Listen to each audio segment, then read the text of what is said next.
ಯಾಕೆ ಈ ನಗು? ಅಸಹನೆಯಿಂದ ಕೇಳಿದ ಮಹರ್ಷಿ. ಏನೋ ಹೇಳಲೆಂದು ಸಂಯುಕ್ತ ಬಾಯಿ ತೆರೆದವಳು ಮನಸ್ಸು ಬದಲಾಯಿಸಿ, ಏನಿಲ್ಲ, ಗುಡ್ ನೈಟ್ ಎಂದು ಹೊರಟೇ ಬಿಟ್ಟಳು. ಅಷ್ಟರಲ್ಲಿ ಮಹರ್ಷಿ ಒಂದ್ ನಿಮಿಷ ಎಂದ.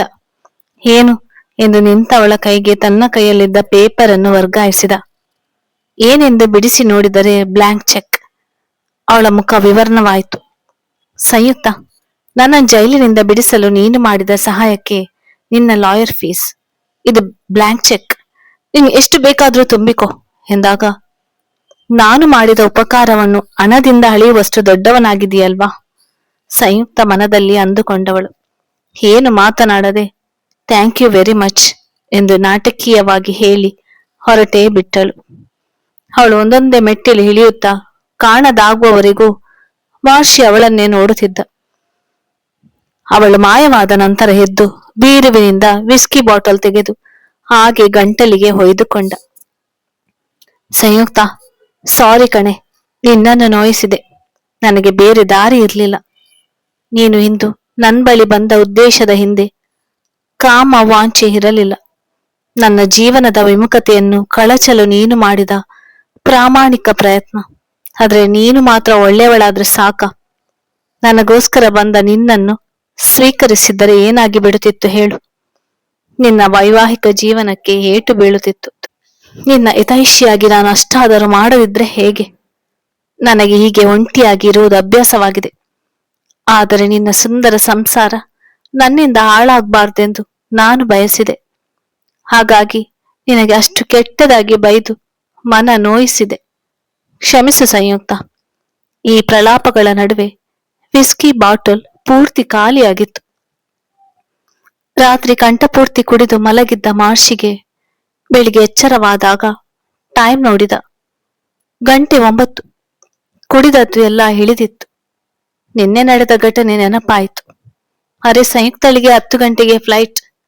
ಛೆ, ಎಂಥ ಕೆಲಸವಾಯಿತು ಎಂದು ಬೆಡ್ನಿಂದ ತಟ್ಟನೆ ಎದ್ದ. ಬೇಗ ಬೇಗ ಫ್ರೆಶ್ ಅಪ್ ಆಗಿ ಕೆಳಗಡೆ ಓಡಿದ. ಮನೆಯಲ್ಲಿ ಸ್ಮಶಾನ ಮೌನ. ಸಂಯುಕ್ತಳ ಸುಳಿವೇ ಇಲ್ಲ. ಎಲ್ಲಿ ಹೋದಳು ಎಂದು ಹುಡುಕುತ್ತಾ ಇರುವಾಗ ರತ್ನ ಕಾಣಿಸಿದಳು. ನಿನ್ನೆ ಬಂದಿದ್ದಾರಲ್ಲ, ಅವರೆಲ್ಲಿ? ಆತುರದಿಂದ ಕೇಳಿದ. ಅವರಾಗಲೇ ಟ್ಯಾಕ್ಸಿ ಮಾಡಿಕೊಂಡು ಹೊರಟು ಹೋದರು. ನಿಮ್ಮನ್ನು ಎಬ್ಬಿಸೋಣ ಎಂದೆ. ಬೇಡ ಅಂದರು. ನೋಡಿ, ನಿಮ್ಗೆ ಈ ಕವರ್ ಕೊಟ್ಟಿದ್ದಾರೆ ಎಂದು ರತ್ನ ಅವಳು ಕೊಟ್ಟ ಕವರನ್ನು ಅವನ ಕೈಗೆ ವರ್ಗಾಯಿಸಿದಳು. ಆತುರದಿಂದ ಅದನ್ನು ತೆರೆದಾಗ ಅವನು ಕೊಟ್ಟ ಬ್ಲಾಂಕ್ ಚೆಕ್ ಮತ್ತು ಅವಳ ಹಸ್ತಾಕ್ಷರದಲ್ಲಿ ಬರೆದ ಪತ್ರವಿತ್ತು. ತನ್ನ ಚೆಕ್ ರಿಟರ್ನ್ ಮಾಡಿದ ಅವಳ ಬಗ್ಗೆ ಕೋಪ ಬಂತು. ಡ್ಯಾಮಿಟ್ ಎಂದು ಬೈದುಕೊಂಡು ಅವಳ ಪತ್ರವನ್ನು ತೆಗೆದು ಓದಲಾರಂಭಿಸಿದ. ಪ್ರಿಯ ಮಹರ್ಷಿ, ಹೀಗೆ ಕರೆಯುವ ಅಧಿಕಾರ ನನಗಿನ್ನೂ ಇದೆ ಎಂದುಕೊಂಡಿದ್ದೇನೆ. ಸರಿನಾ? ಇದೇನು ಇವಳು ಪತ್ರ ಬರೆದಿದ್ದಾಳೆ ಅಂದುಕೊಂಡೆಯಾ? ಕೆಲವೊಮ್ಮೆ ಎದುರಿಗಿದ್ದಾಗ ಹೇಳಲಾಗದ ಹಲವು ವಿಚಾರಗಳನ್ನು ಪತ್ರದಲ್ಲಿ ಹೇಳಬಹುದು. ಹಾಗಾಗಿ ಈ ಪತ್ರ. ಇದನ್ನೇನು ನನ್ನ ವಿಧೇಯ ಪತ್ರ ಅಂತಾನೆ ಅಂದ್ಕೋ. ನಾನಿನ್ನೆ ಬಹಳ ಮುಖ್ಯ ವಿಚಾರದ ಬಗ್ಗೆ ಮಾತಾಡೋಣ ಎಂದು ಬಂದೆ. ಆದರೆ ಅಲ್ಲಿ ನಡೆದ ಅಸಂಭವನೀಯ ಘಟನೆಯಿಂದಾಗಿ ನಾನು ಆ ಮಾತುಗಳನ್ನು ಹೇಳಲಾಗ್ಲಿಲ್ಲ. ಆದ್ರೆ ನಾನು ಆ ವಿಚಾರಗಳನ್ನು ನಿನ್ನಲ್ಲಿ ಹೇಳದೆ ಹೋದರೆ ನನಗೆ ಸಮಾಧಾನವಿಲ್ಲ. ಯಾಕೆಂದ್ರೆ ನಿನಗಿಂತ ಆತ್ಮೀಯರು ನನಗೆ ಯಾರಿದ್ದಾರೆ? ಹೋ, ಪೀಠಿಕೆನೆ ಜಾಸ್ತಿ ಆಯ್ತಲ್ವಾ? ಸರಿ, ವಿಚಾರಕ್ಕೆ ಬರ್ತೇನೆ. ನೀನು ವರ್ಣಳ ಬಗ್ಗೆ ಹೇಳಿ ನನ್ನಿಂದ ದೂರವಾದ ಆ ದಿನದಿಂದಲೇ ಶುರು ಮಾಡ್ತೇನೆ. ನೀನು ದೂರವಾದ್ಮೇಲೆ ನಾನು ಲಂಡನ್ಗೆ ಹೋದೆ. ಅಲ್ಲಿ ನಿನ್ನ ನೆನಪುಗಳನ್ನು ಮರೆಯಲು ನನಗಿದ್ದ ಒಂದೇ ಸಾಧನ ಓದು. ಹಗಲಿರಲು ಕಷ್ಟಪಟ್ಟು ಓದಿದೆ. ಒಳ್ಳೆಯ ಫಲಿತಾಂಶ ಬಂತು. ಇಂಡಿಯಾಕ್ಕೆ ಬರುವಾಗ ನಾನು ಬದಲಾಗಿದ್ದೆ. ಪ್ರೀತಿಯೆಲ್ಲ ನನಗೆ ಆಗಿ ಬರಲಾರದಷ್ಟು ಬದಲಾದೆ. ಬಂದ್ಮೇಲೆ ನನ್ನ ಲಾಯರ್ ಕೆಲಸದಲ್ಲಿ ಬ್ಯುಸಿ ಆದೆ. ಹೀಗೆ ಜೀವನ ಮಾಮೂಲಿಯಂತೆ ನಡೆಯುತ್ತಿತ್ತು.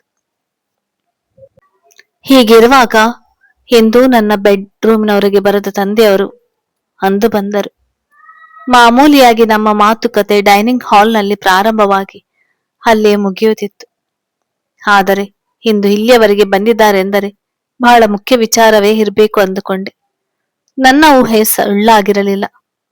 ತಂದೆಯವರು ಬಂದಿದ್ದು ಅವರ ಗೆಳೆಯ ಗ್ರೇಟ್ ಮೈನಿಂಗ್ ಬಿಸ್ನೆಸ್ ಮ್ಯಾನ್ ಶರತ್ಲಾಲ್ ಮಗ ಮೃಣಾಲ್ ಜೊತೆ ಮದುವೆ ಆಗ್ಬೇಕೆಂದು ಕೇಳಿಕೊಳ್ಳಲು. ಇಲ್ಲಿ ನನಗೆ ಬೇಡ ಎನ್ನುವ ಅವಕಾಶವಿಲ್ಲವಂತಹ ರೀತಿಯಲ್ಲಿ ಒತ್ತಡ ಬಂತು. ಮಗಳೇ, ನನ್ನ ರಾಜಕೀಯ ಭವಿಷ್ಯದಲ್ಲಿ ಬಹಳ ಪ್ರಮುಖ ಘಟ್ಟ ಬಂದೊದಗಿದೆ. ನಾನು ಮುಂದಿನ ಕ್ಯಾಬಿನೆಟ್ ವಿಸ್ತರಣೆಯಲ್ಲಿ ಗೃಹ ಮಂತ್ರಿ ಆಗ್ಬೇಕಾದ್ರೆ ನೀನು ಮೃಣಾಲ್ ನನ್ನ ಮದುವೆ ಆಗ್ಬೇಕು. ಇದು ಅವನ ಅಪ್ಪನ ಕಂಡೀಷನ್. ನಮ್ಮ ಪಾರ್ಟಿಗೆ ಫಂಡ್ ಹರಿದು ಬರುವುದೇ ಅವರಿಂದ. ಹಾಗಾಗಿ ಅವರ ತೀರ್ಮಾನ ಬಹಳ ಮುಖ್ಯವಾಗ್ತದೆ. ನಿನಗೆ ಗೊತ್ತು, ಈ ಸುದಿನಕ್ಕಾಗಿ ನಾನು ಇಷ್ಟು ದಿನ ಕಾದಿದ್ದೆ. ಈಗ ನನ್ನ ರಾಜಕೀಯ ಭವಿಷ್ಯ ನಿನ್ನ ಕೈಯಲ್ಲಿದೆ. ಅಂದರೆ ನನ್ನ ಮದುವೆ ವಿಚಾರ ಇವರಿಗೆ ರಾಜಕೀಯದ ಮೆಟ್ಟಿಲೇರಲು ಏಣಿ. ನನಗೇನು ಮದುವೆ ಆಗುವ ಆತುರ ಇಲ್ಲದಿದ್ದರೂ ಅಪ್ಪನಿಗೋಸ್ಕರ ಹೋಕೆ ಅಂದೆ. ವಿಚಿತ್ರ ಎಂದರೆ ಮದುವೆ ಆಗುವವರೆಗೂ ನಾನು ಮೃಣಾಲ್ನ ಜೊತೆ ಪರ್ಸನಲ್ ಆಗಿ ಮಾತುಕತೆ ಆಗಲಿ ತಿರುಗಾಟಕ್ಕಾಗಲಿ ಹೋಗಿರಲಿಲ್ಲ. ಬಹಳ ಅವಸರವಾಗಿ ಎಲ್ಲ ನಡೆದೇ ಹೋಯಿತು. ಮದುವೆಯ ಮೊದಲ ದಿನ ರಾತ್ರಿ ಸರ್ವಾಲಂಕಾರ ಭೂಷಿತಳಾಗಿ ಎಲ್ಲಾ ಮದುಮಗಳಂತೆ ನಾನು ಗಂಡನಿಗಾಗಿ ಕಾಯುತ್ತಿದ್ದೆ. ಆದ್ರೆ ಅವನಿಗಾಗಿ ಕಾದು ನಿದ್ದೆ ಬಂದದೇ ಗೊತ್ತಿಲ್ಲ. ಬೆಳಿಗ್ಗೆನೆ ಅವನು ಮನೆಗೆ ಬಂದದ್ದು. ನಾನು ತಲೆ ಕೆಡಿಸಿಕೊಂಡಿರ್ಲಿಲ್ಲ. ಆದ್ರೆ ಇದು ಮತ್ತೆ ಮರುದಿನವೂ ರಿಪೀಟ್. ಹೀಗೆ ಪ್ರತಿದಿನವೂ ಕಂಟಿನ್ಯೂ ಆದರೂ ನಾನು ಪ್ರಶ್ನಿಸಲಿಲ್ಲ. ನನ್ನ ಈ ಒಳ್ಳೆಯತನ ಅವನಿಗೆ ಏನನಿಸಿತ್ತು. ಒಂದು ದಿನ ಸಂಜೆ ರೆಡಿಯಾಗಿರು, ಹೊರಗಡೆ ಹೋಗೋಣ ಅಂದ. ಬಹಳ ಖುಷಿಯಿಂದ ಮನಸ್ಸಿಟ್ಟು ರೆಡಿಯಾದೆ. ಮೃಣಾಲ್ ಹೇಳಿದ ಸಮಯಕ್ಕೆ ಬಂದ. ಬಹಳ ಸುಂದರ ಪುರುಷ ಮೃಣಾಲ್. ಬಹಳ ಸಖತ್ತಾಗಿ ರೆಡಿಯಾಗಿದ್ದ. ಅವನ ಪಕ್ಕದಲ್ಲಿ ನಡೆದು ಹೋಗುವಾಗ ನನಗೆ ಹೆಮ್ಮೆ ಅನಿಸಿತು. ಮದುವೆಯಾದ ಮೇಲಿನ ಪ್ರಥಮ ಔಟಿಂಗ್. ಸಹಜವಾಗಿ ನನ್ನ ನಿರೀಕ್ಷೆ ಬಹಳ ಜಾಸ್ತಿ ಇತ್ತು.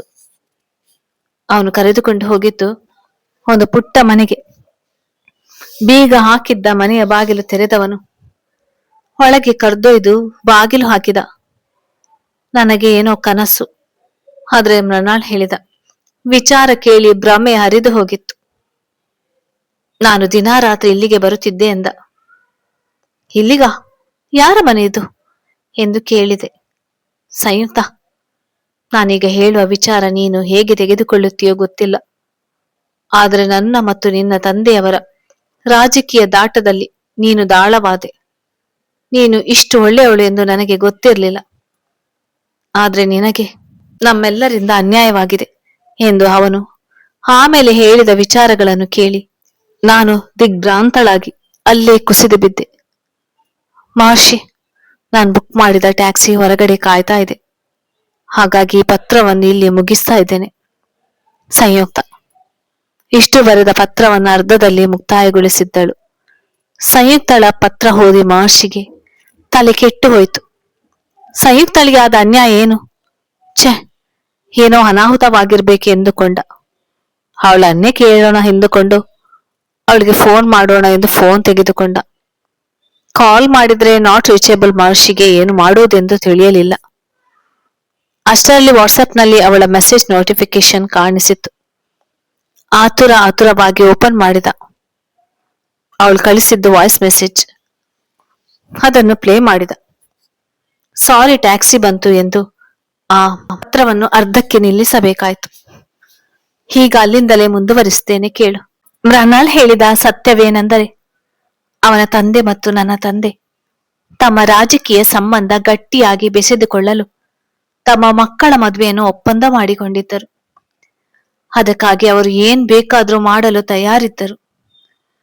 ಮೃಣಾಲ್ಗೆ ತನ್ನ ಕ್ಲಾಸ್ಮೇಟ್ ಜೀವಿತಳಲ್ಲಿ ಕಾಲೇಜ್ ದಿನಗಳಿಂದಲೂ ಪ್ರೀತಿ. ಅದನ್ನು ವಿರೋಧಿಸಿದ ಅಪ್ಪನಿಗೆ ಗೊತ್ತಾಗದ ಹಾಗೆ ತಾಳಿ ಕಟ್ಟಿದ್ದ. ನನ್ನ ಮತ್ತು ಮೃಣಾಲ್ ಮದುವೆ ವಿಚಾರವನ್ನು ಮೃಣಾಲ್ ಸಾಧ್ಯವಿಲ್ಲ ಎಂದಾಗ ಅವನ ತಂದೆ, ಸರಿ, ನೀನು ಪ್ರೀತಿಸಿದ ಜೀವಿತಳ ಜೊತೆ ಹೋಗು, ಆದ್ರೆ ನನ್ನ ಆಸ್ತಿಯಲ್ಲಿ ಬಿಡಿಗಾಸು ಸಿಗೋಲ್ಲ, ಎಲ್ಲ ನಿನ್ನ ಅಣ್ಣ ವಿಶಾಲ್ಗೆ ಹೋಗುತ್ತೆ ಎಂದು ಖಡಾಖಂಡಿತವಾಗಿ ಹೇಳಿದಾಗ ಅವರಿಬ್ಬರಿಗೂ ದಿಕ್ಕು ತೋಚಿರಲಿಲ್ಲ. ಆಗ ಜೀವಿತಳೆ, ನೋಡಿ, ಇಷ್ಟು ಬೇಕಾಬಿಟ್ಟಿಯಾಗಿ ದುಡ್ಡು ನೋಡಿದವರು ಈಗ ಬೀದಿಗೆ ಬಂದ್ರೆ ಜೀವನ ದುಸ್ತರವಾಗುತ್ತದೆ. ಹಾಗಾಗಿ ನೀವು ಅವರು ಹೇಳಿದಂತೆ ಅವಳನ್ನೇ ಮದುವೆಯಾಗಿ ಎರಡು ಕಡೆ ಬಂದು ಹೋಗೋದು ಮಾಡಿ ಎಂದು ಧಾರಾಳತನ ಪ್ರದರ್ಶಿಸಿದಳು. ಮೃಣಾಲ್ ತಂದೆಗೂ ಇದು ಒಪ್ಪಿಗೆಯಾಗಿತ್ತು. ಹೀಗೆ ನನ್ನ ಮತ್ತು ಮೃಣಾಲ್ ಮದ್ವೆ ಆಯ್ತು. ಮದ್ವೆ ಆದ್ಮೇಲೆ ನನ್ನ ಒಳ್ಳೆಯತನ ಅವನಿಗೆ ಹಿಂಸೆ ಆಯ್ತು. ನನಗೆ ಮೋಸ ಮಾಡುವುದು ಸರಿಯಲ್ಲ ಎನ್ನಿಸಿ ನಡೆದ ವಿಚಾರ ಹೇಳೋಣ ಎಂದುಕೊಂಡು ಜೀವಿತಳನ್ನು ಇರಿಸಿದ. ಆತನೇ ಕೊಡಿಸಿದ್ದ ಮನೆಗೆ ಕರೆದೊಯ್ದ. ಅದೇ ಸಮಯಕ್ಕೆ ಜೀವಿತಳು ಅಲ್ಲಿಗೆ ಬಂದಳು. ಅವಳು ಗರ್ಭಿಣಿ ಎಂದು ನೋಡಿದ ಕೂಡಲೇ ತಿಳಿಯಿತು. ಅವರಿಬ್ಬರಿಗೆ ಹೃದಯಪೂರ್ವಕವಾಗಿ ಹಾರೈಸಿದೆ. ಮೃಣಾಲ್ ಮತ್ತು ಜೀವಿತ ಕೈ ಮುಗಿದು, ಈ ವಿಚಾರ ನಿಮ್ಗೆ ಗೊತ್ತಾಗದಂತೆ ಇದ್ದು ಬಿಡಿ ಸ್ವಲ್ಪ ದಿನ. ಇಲ್ಲದಿದ್ದರೆ ಜೀವಿತಳ ಜೀವಕ್ಕೂ ಅಪಾಯ ಎಂದು ಸೂಚ್ಯವಾಗಿ ಅವಳಿಗೆ ಇರುವ ಪ್ರಾಣ ಭಯದ ಬಗ್ಗೆ ತಿಳಿಸಿದಾಗ ಸರಿ ಎಂದುಕೊಂಡು ಅವರಿಗೆ ಸಹಾಯ ಮಾಡುವ ನಿರ್ಧಾರ ಮಾಡಿದೆ. ಆ ಪ್ರಕಾರ ಲೋಕದ ಕಣ್ಣಿಗೆ ಅನನ್ಯ ದಂಪತಿ ತರ ಸೋಗು ಹಾಕಿ ಬ್ಯಾಂಗ್ಳೂರ್ನಲ್ಲಿ ಅಪಾರ್ಟ್ಮೆಂಟ್ ಮಾಡಿ ಹೆಸರಿಗೆ ಮಾತ್ರ ಒಟ್ಟಿಗೆ ಇರತೊಡಗಿದೆವು. ಅವನದೇ ಲೋಕದಲ್ಲಿ, ನನ್ನದೇ ಲೋಕದಲ್ಲಿ. ಮತ್ತೆ ಜೀವಿತ ಹೆಣ್ಣು ಮಗುವಿನ ತಾಯಿ ಆದ್ಮೇಲೆ ನಾನೇ ಖುದ್ದಾಗಿ ಅವಳನ್ನು ಮನೆ ತುಂಬಿಸುವಂತೆ ಮೃಣಾಲ್ ಅಪ್ಪನಿಗೆ ಹೇಳಿ ನಾನು ಮೃಣಾಲ್ ಮ್ಯೂಚುವಲ್ ಡ್ರೈವರ್ಸ್ ಅಪ್ಲೈ ಮಾಡಿದೆವು. ನಿನಗೆ ನೆನಪಿರ್ಬಹುದು, ನಿನ್ನ ಕೊಲೆಯ ಕೇಸ್ ಮುಗಿಸಿ ಆತುರವಾಗಿ ನಾನು ಬ್ಯಾಂಗ್ಳೂರ್ಗೆ ಒಂದು ಕೇಸ್ ಹಿಯರಿಂಗ್ ಇದೆ ಎಂದು ಹಾರಿದ್ದೆ. ಅದು ನಮ್ಮ ಡೈವರ್ಸ್ ಕೇಸ್. ಅಂದು ಅಧಿಕೃತವಾಗಿ ನಾನು ಮೃಣಾಲ್ ಬೇರೆ ಆದೆವು. ಈ ವಿಚಾರಗಳನ್ನು ನಿನಗೆ ಹೇಳಬೇಕೆಂದೆ ನಿನ್ನೆ ರಾತ್ರಿ ನಿನ್ನ ಬಳಿ ಬಂದಿದ್ದೆ. ಆದ್ರೆ ನಿನ್ನ ಮಾತು ಕೇಳಿದ ಮೇಲೆ ನಿನಗೆ ನನ್ನ ಮೇಲಿರುವ ಪ್ರೀತಿ ಪರಿಶುದ್ಧವಾಗಿ ಹೃದಯದಲ್ಲಿ ಇದ್ರೆ ಸಾಕು, ಅದಕ್ಕಿಂತ ಜಾಸ್ತಿ ಏನು ಬೇಡ ಎಂದು ನೀನು ಹೇಳಿದ ಮೇಲೆ ನಾನು ಹೇಳ್ಬೇಕಾದ ವಿಚಾರ ನನ್ನೊಳಗೆ ಹುದುಗಿ ಹೋಯ್ತು. ನಾನು ಮೃಣಾಲ್ ಜೊತೆ ಇಲ್ಲ ಎಂದಾಗ ನೀನು ಅನುಕಂಪದ ಪ್ರೀತಿ ತೋರುವ ಸಾಧ್ಯತೆ ಇತ್ತು. ಅದು ನನಗೆ ಬೇಕಾಗಿರ್ಲಿಲ್ಲ. ಆದ್ರೆ ಈಗ ಯಾಕೆ ಈ ವಿಚಾರ ಹೇಳುತ್ತಿದ್ದೇನೆ ಎಂದು ನೀನು ಅಂದುಕೊಳ್ಬಹುದು. ಪರರ ಹೆಂಡತಿಯಾಗಿದ್ದುಕೊಂಡು ನಿನ್ ಜೊತೆ ಸೇರಲು ಬಂದ ವ್ಯಭಿಚಾರಿಣಿ ನಾನು ಎಂಬ ಭಾವನೆ ನಿನಗೆ ಬಂದಿದೆ. ಅದೇ ಕಾರಣಕ್ಕೆ ನೀನು ನನ್ನನ್ನು ಜೀವನ ಪರ್ಯಂತ ದ್ವೇಷಿಸಬಾರ್ದು. ನಾನು ನಿನ್ನ ಬಳಿ ಬಂದಾಗ ಸಂಯುಕ್ತ ಮೃಣಾಳಾಗಿ ಬಂದಿದ್ದಲ್ಲ, ಕೇವಲ ಸಂಯುಕ್ತ ಪ್ರೀತಿಸಿದ ಮಹರ್ಷಿಗೆ ತನ್ನನ್ನು ಸಮರ್ಪಿಸಿಕೊಳ್ಳಲು ಬಂದಿದ್ದೆ. ಇಷ್ಟೇ ನಾನು ಹೇಳ್ಬೇಕಾಗಿತ್ತು. ನಾನು ತಪ್ಪಾಗಿ ನಡೆದುಕೊಂಡಿದ್ರೆ ನನ್ನನ್ನು ಕ್ಷಮಿಸು Maharshi. But I love you Maharshi, I always love you. ನನಗೆ ಅಮೆರಿಕದಲ್ಲಿ ಒಂದು ವರ್ಕ್ ಆಫರ್ ಇದೆ. ನಿನ್ ಬಳಿ ಮಾತನಾಡಿ ಅದರ ಬಗ್ಗೆ ನಿರ್ಧಾರ ಮಾಡುವ ಅಂದುಕೊಂಡಿದ್ದೆ. ಈಗ ಎಲ್ಲವೂ ಸ್ಪಷ್ಟವಾಗಿದೆ. ನಾನು ಅಲ್ಲಿಯೇ ಹೋಗಿ ಇರುವ ತೀರ್ಮಾನ ಕೈಗೊಂಡಿದ್ದೇನೆ. ಇನ್ನೊಂದು ಮುಖ್ಯ ವಿಚಾರ, ಕನ್ನಡದ ಪ್ರಸಿದ್ಧ ನಿರ್ಮಾಪಕರು ಮುಂದಿನ ಫಿಲ್ಮ್ ಬಗ್ಗೆ ನಿನ್ನಲ್ಲಿ ಮಾತನಾಡಲು ಬರುತ್ತಾರೆ. ನಾನು ಅವರಲ್ಲಿ ಮಾತನಾಡಿದ್ದೇನೆ. ಇನ್ನು ಮುಂದೆ ಮಹರ್ಷಿ ಕನ್ನಡದ ಸೂಪರ್ ಸ್ಟಾರ್ ಆಗ್ಬೇಕು.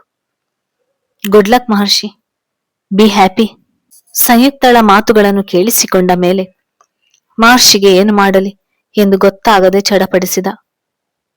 ಇಲ್ಲ ಸಂಯುಕ್ತ, ನನ್ನಿಂದ ದೂರವಾಗಬಾರ್ದು. She is mine, I need her ಎಂದು ಗೋಳಾಡಿದ. ಇನ್ನು ತಡ ಮಾಡದೆ ಅವಳು ಹೋಗುವುದನ್ನು ತಡೆಯಬೇಕು ಎಂದು ಎದ್ದು ನಿಂತ. ಅದೇ ಸಮಯದಲ್ಲಿ ರತ್ನ ಬಂದವಳು. ಸಾಹೇಬ್ರೆ, ಗೆಸ್ಟ್ ರೂಮ್ ಕ್ಲೀನ್ ಮಾಡ್ತಿದ್ದೆ, ಅಲ್ಲಿ ಅಕ್ಕೋ ಅವರು ಇದನ್ನು ಬಿಟ್ಟು ಹೋಗಿದ್ದಾರೆ ಎಂದವಳ ವ್ಯಾಲೆಟ್ ತಂದು ಕೊಟ್ಟಳು.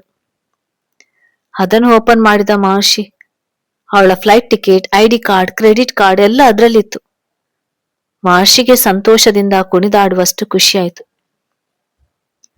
ಸಂಯುಕ್ತ, ನೀನು ವಾಪಸ್ ಬರಲೇಬೇಕು. ಇದಿಲ್ಲದೆ ನೀನು ಬ್ಯಾಂಗ್ಳೂರ್ಗೆ ಹೋಗುವಾಗಿಲ್ಲ ಅಂದುಕೊಂಡ ಅವನ ಮುಖದಲ್ಲಿ ತುಂಟ ನಗುವೊಂದು ಮೂಡಿತು. ರತ್ನ, ಅಕ್ಕ ಅವರು ಈಗ ಈ ಪರ್ಸ್ ಹುಡುಕಿಕೊಂಡು ಬರ್ತಾರೆ. ನಾನು ಮಹಡಿಯಲ್ಲಿ ಇರ್ತೇನೆ, ಅಲ್ಲಿಗೆ ಕಳುಹಿಸು ಎಂದ ಮಹರ್ಷಿ ಸಿಲ್ಲೆ ಹೊಡೆಯುತ್ತಾ ಚಿಕ್ಕ ಹುಡುಗನಂತೆ ಮೆಟ್ಟಿಲು ಹತ್ತ ತೊಡಗಿದ. ಅವನ ಅಪರೂಪದ ಖುಷಿಗೆ ಕಾರಣ ಗೊತ್ತಾಗದೆ ರತ್ನ ಅಚ್ಚರಿಗೊಂಡಳು. ತನ್ನ ಪ್ರೀತಿಯ ಸಂಯುಕ್ತಳನ್ನು ಎದುರುಗೊಳ್ಳಲು ಎಲ್ಲಾ ರೀತಿಯ ಸಿದ್ಧತೆ ಮಾಡಿಕೊಳ್ಳತೊಡಗಿದ ಮಹರ್ಷಿ ತನ್ನ ರೂಮಿನಲ್ಲಿ ಕ್ಷಣಗಣನೆಯಲ್ಲಿದ್ದ. ಅಕ್ಷರಾಂಶ ಅವನು ಪ್ರೇಮಿಯಾಗಿಯೇ ಪರಿತಪಿಸತೊಡಗಿದ. ಇತ್ತ ಸಂಯುಕ್ತ ತನ್ನ ವ್ಯಾಲೆಟ್ ಬಿಟ್ಟು ಬಂದ ವಿಚಾರ ಅರ್ಧ ದಾರಿಯಲ್ಲಿ ಗೊತ್ತಾಗಿ ಮತ್ತೆ ಮಹರ್ಷಿಯ ಮನೆಗೆ ಹೋಗಬೇಕಾಗಿ ಬಂದಾಗ ಇದೆಲ್ಲ ವಿಧಿಬರಹ ಎಂದುಕೊಂಡಳು. ಈಗ ಮಹರ್ಷಿಗೆ ತನ್ನೆಲ್ಲ ವಿಚಾರ ಗೊತ್ತಾಗಿರುತ್ತದೆ. ಈಗ ಅವನ ಪ್ರತಿಕ್ರಿಯೆ ಹೇಗಿರಬಹುದು ಕಲ್ಪಿಸದಾದಳು. ಮಹರ್ಷಿಯ ಯುಕ್ತ ನಿಲಯಕ್ಕೆ ಮತ್ತೆ ಕಾಲಿರಿಸಿದಳು ಸಂಯುಕ್ತ. ಅವಳನ್ನೋಡಿ ರತ್ನಕ್ಕ, ಮಹರ್ಷಿ ಮಹಡಿಯಲ್ಲಿ ನಿಮಗಾಗಿ ಕಾಯುತ್ತಿದ್ದಾರೆ. ನಿಮ್ಮ ಪರ್ಸ್ ಅವರ ಹತ್ತಿರ ಇದೆ. ಎಂದಾಗ ಸಂಯುಕ್ತಳ ನಡಿಗೆಯ ದಿಕ್ಕು ಮಹಡಿಯ ಕಡೆಗೆ ಮುಂದುವರಿಯಿತು. ಮೆಟ್ಟಿಲು ಹತ್ತುತ್ತಿದ್ದಂತೆ ಸಂಯುಕ್ತಳ ಹೃದಯ ಬಡಿತ ತೀವ್ರವಾಗಿ ಹೊಡೆಯತೊಡಗಿತು. ಮಹರ್ಷಿ ಎಲ್ಲೂ ಕಾಣಿಸಲಿಲ್ಲ. ಅವನ ಬೆಡ್ರೂಮ್ ತೆರೆದಿತ್ತು. ಆ ರೂಮಿನಿಂದ ಇಂಪಾದ ಹಾಡು ಅವಳ ಕಿವಿಗೆ ಬಿತ್ತು. ಈ ಉಸಿರಿಗೆ ಗಾಳಿಯೇ ನೀನಾಗಿರು, ನಾ ನಡೆಯುವ ದಾರಿಯೇ ನೀನಾಗಿರು, ಬೇಕೀಗ ಬೇರೆ ಏನು ಈ ಜೀವಕ್ಕೆ. ಈ ಪ್ರೀತಿಯನ್ನು ನೋಡಿ ಆ ಮೋಡ ಕರಗುತ್ತಾ ಮತ್ತೆ ಮಳೆಯಾಗಿದೆ, ಮತ್ತೆ ಮಳೆಯಾಗಿದೆ, ಮತ್ತೆ ಮಳೆಯಾಗಿದೆ, ಮತ್ತೆ ಮಳೆಯಾಗಿದೆ. ಆ ರೊಮ್ಯಾಂಟಿಕ್ ಹಾಡು ಕೇಳಿ ಅವರ್ಣೀಯ ಆನಂದವಾಯಿತು ಸಂಯುಕ್ತಳಿಗೆ. ಮಹರ್ಷಿ ಅಲ್ಲೇ ಇರಬೇಕು ಎಂದು ಸರಿಯಾಗಿ ಊಹಿಸಿದಳು. ಮೆಲ್ಲನೆ ರೂಮಿನೊಳಗೆ ಕಾಲಿರಿಸಿದಳಷ್ಟೆ.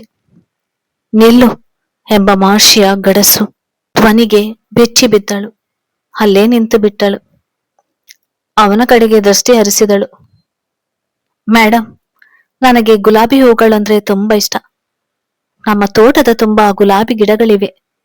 ಪ್ರತಿದಿನ ಒಂದು ಸುಂದರ ಹುಡುಗಿಗೆ ನಾನು ಗುಲಾಬಿ ಹೂವನ್ನು ಕೊಡುವ ಪ್ರತೀತಿ ಎನ್ನುತ್ತಾ ಒಂದು ಕೆಂಪು ಗುಲಾಬಿ ತೆಗೆದು ಅವಳ ಮುಂದೆ ಇಟ್ಟ. ಪ್ಲೀಸ್, ಇದನ್ನು ಸ್ವೀಕರಿಸಿ. ಮುಡಿದರೆ ನನ್ನ ಪ್ರೀತಿ ಓಕೆ ಎಂದರ್ಥ, ತುಂಟತನದಿಂದ ನುಡಿದ ಮಹರ್ಷಿ. ಸಂಯುಕ್ತಳಿಗೆ ಮಹರ್ಷಿ ಮತ್ತು ತನ್ನ ಮೊದಲ ಭೇಟಿಯಲ್ಲಿ ನಡೆದ ಇದೇ ರೀತಿಯ ಸಂಭಾಷಣೆ ನೆನಪಾಯಿತು. ಸರಿ, ನೀನೇ ಮುಡಿಸು. ಕಣ್ಣು ಮಿಟುಕಿಸಿದ ಸಂಯುಕ್ತ ಅವನಿಗೆ ಬೆನ್ನು ಹಾಕಿ ನಿಂತಳು. ಮಹರ್ಷಿ ಅವಳ ತಲೆಯ ಕೂದಲಿನಲ್ಲಿ ಆ ಗುಲಾಬಿಯನ್ನು ಸಿಕ್ಕಿಸಿ ಅದರ ಪರಿಮಳವನ್ನು ಆಘ್ರಾಣಿಸಿದ. ಮತ್ತೆ ಅವಳ ಮುಖವನ್ನು ತನ್ನೆಡೆಗೆ ತಿರುಗಿಸಿ, ಸಂಯುಕ್ತ, ನಿನ್ನೆ ಏನೋ ಎಲ್ಲ ಮಾಡ್ತಾ ಇದೆಯಲ್ಲ, ಅದನ್ನೆಲ್ಲ ಇವತ್ತು ಮಾಡ್ತೀಯಾ? ಅವನ ಮಾತಿನಲ್ಲಿ ಆಹ್ವಾನವಿತ್ತು. ನನಗೆ ಮರೆವಿನ ಕಾಯಿಲೆ ಇದೆ. ಹಾಗಾಗಿ ನಿನ್ನೆ ಏನಾಯ್ತು ನನಗೆ ನೆನಪಿಲ್ಲ. ನೀನೇ ಹೇಳ್ಬೇಕು, ಏನು ಮಾಡಿದೆ ಎಂದು ವಯ್ಯಾರವಾಗಿ ನುಡಿದಾಗ, ಸರಿ ಬಿಡು, ಅದ ನಿನಗೆ ನೆನಪಿಸುವುದು ಎಷ್ಟು ಹೊತ್ತು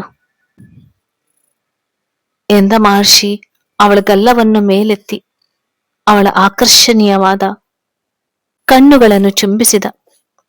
ಮಹರ್ಷಿ ಎಂದೇನೋ ಮಾತನಾಡಲು ಸಂಯುಕ್ತ ಬಾಯಿ ತೆರೆದಾಗ, ಸಾಕು, ಇಲ್ಲಿಯವರೆಗೆ ಬೇಕಾದಷ್ಟು ಮಾತನಾಡಿದ್ದೇವೆ, ಇವತ್ತೇನಿದ್ರೂ ಕೆಲಸ ಮಾಡಬೇಕು. ಮಹರ್ಷಿ ಅಂದಾಗ ಸಂಯುಕ್ತಳ ಕೆನ್ನೆಯ ಮೇಲೆ ಲಜ್ಜೆ ಓಕುಲಿ ಆಡಿತು. ಅವಳ ಚೆಲುವಿನ ಪ್ರಭೆಗೆ ಶರಣಾದ ಮಹರ್ಷಿ ಅವಳ ನಡುವನ್ನು ಹತ್ತಿರ ಸೆಳೆದು ಅವಳ ಕೆಂಪಾದ ಅದರಗಳ ಮಧುಪಾನ ಮಾಡುತ್ತಿದ್ದಂತೆ ಸಂಯುಕ್ತ ತನ್ನ ಬಹುದಿನದ ಬಯಕೆ ನೆರವೇರಿದ ಖುಷಿಯಲ್ಲಿ ಮಹರ್ಷಿಯ ಬಾಹುವಿನಲ್ಲಿ ಕರಗಿ ಹೋದಳು. ಧನ್ಯವಾದಗಳು ಸ್ನೇಹಿತರೆ, ನನ್ನ ಕತೆ ಕೇಳಿದಕ್ಕಾಗಿ. ಕತೆ ಇಲ್ಲಿಗೆ ಮುಕ್ತಾಯವಾಯಿತು. ಈ ಧಾರಾವಾಹಿ ಇಲ್ಲಿಗೆ ಮುಕ್ತಾಯವಾಯಿತು. ಮುಂದಿನ ಹೊಸ ಧಾರಾವಾಹಿಗಾಗಿ ನನ್ನ ಚಾನೆಲ್ ಅನ್ನು ಸಬ್ಸ್ಕ್ರೈಬ್ ಮಾಡಿ, ಲೈಕ್ ಮಾಡಿ ಮತ್ತು ಶೇರ್ ಮಾಡಿ. ಆಮೇಲೆ ಈ ಕತೆ ಹೇಗೆ ಅನಿಸಿತು ನಿಮ್ಗೆ ಅಂತ ನಿಮ್ಮ ಒಪಿನಿಯನ್ ಅನ್ನು ನನಗೆ ತಿಳಿಸಿ. ನನ್ನ ಚಾನೆಲ್ಗೆ ಸಪೋರ್ಟ್ ಮಾಡಿದಕ್ಕೆ ನಿಮ್ಗೆ ಕೋಟಿಯಷ್ಟು ಧನ್ಯವಾದಗಳು. ಮುಂದಿನ ಧಾರಾವಾಹಿಯಲ್ಲಿ ಮತ್ತೆ ಭೇಟಿಯಾಗೋಣ.